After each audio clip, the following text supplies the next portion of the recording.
जो जन्मा है वह मरेगा ही, चाहे वह मनुष्य हो, देव हो, पशु या पक्षी, सभी को मरना है। ग्रह और नक्षत्रों की भी आयु निर्धारित है और हमारे इस सूर्य की भी।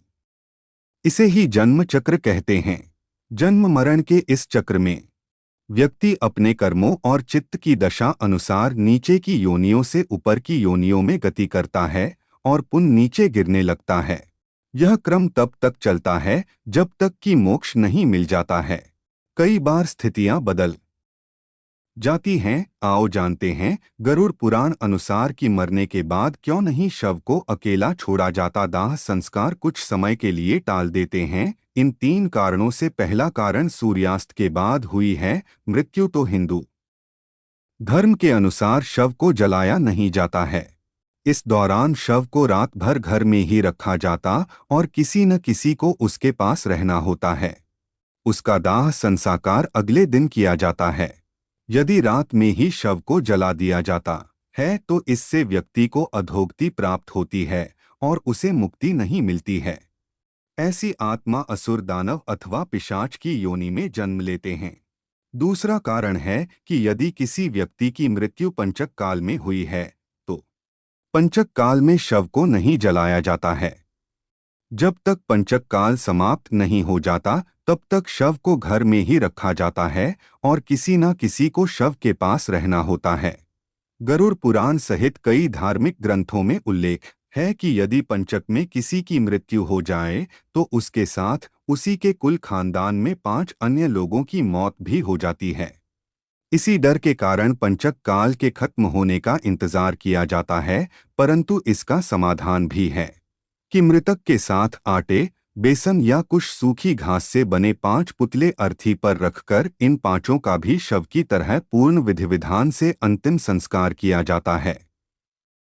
ऐसा करने से पंचक दोष समाप्त हो जाता है। तीसरा कारण यह है कि यदि कोई मर गया है परंतु उसका दाह संस्कार करने के लिए उसका पुत्र या पुत्री समीप नहीं होकर कहीं दूर है तो उनके आने का इंतजार किया जाता है।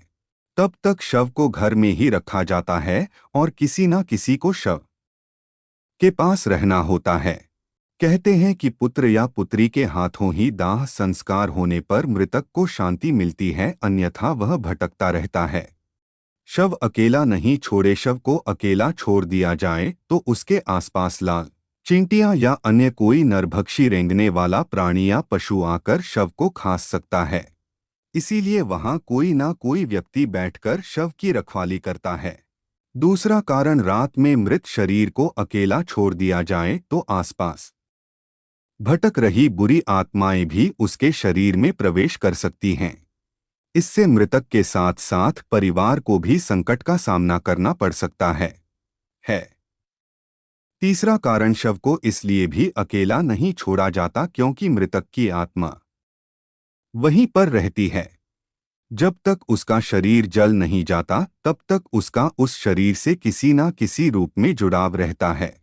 साथ ही वह अपने परिजनों को भी देखता है।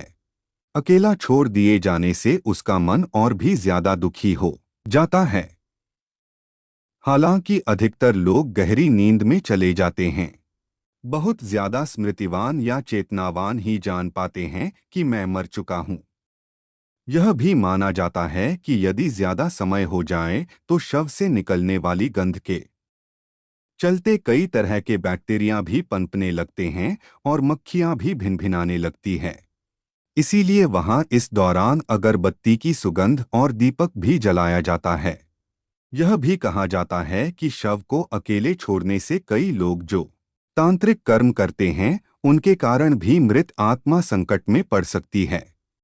इसीलिए भी कोई ना कोई शव की रखवाली करता रहता है। पुराणों के अनुसार व्यक्ति की आत्मा प्रारंभ में अधोगति होकर पेड़ पौधे, कीट पतंगे, पशु पक्षी योनियों में विचरण कर ऊपर उठती जाती है और अंत में वह मनुष्य वर्ग में प्रवेश करती है। मनुष्य अपने प्रयासों से देव या दैत्य वर्ग में स्थान प्राप्त कर सकता है। वहां से पतन होने के बाद वह फिर से मनुष्य वर्ग में गिर जाता है। यदि आपने अपने कर्मों से मनुष्य की चेतना के स्तर से खुद को नीचे गिरा लिया है तो आप फिर से किसी पक्षी या पशु की योनि में चले जाएंगे। यह क्रम चलता रहता है। अर्थात व्यक्ति नीचे गिरता या कर्मों से ऊपर उठता चला जाता है। उपनिषदों के अनुसार एक क्षण के कई भाग कर दीजिए, उससे भी कम समय में आत्मा एक शरीर छोड़ तुरंत दूसरे शरीर को धारण कर लेता है। यह सबसे कम समयावधि है। सबसे ज्यादा समयावधि है 30 सेकंड। परंतु पुराणों के अनुसार यह समय लंबा हो सकता है, 3 दिन 13 दिन, अथवा माह या सवाल साल। इससे ज्यादा जो आत्मा नया शरीर धारण नहीं कर पाती है, वह मुक्ति हेतु धरती पर ही भटकती है, स्वर्गलोक चली जाती है, पितृलोक चली जाती है या अधोलोक में गिरकर समय गुजार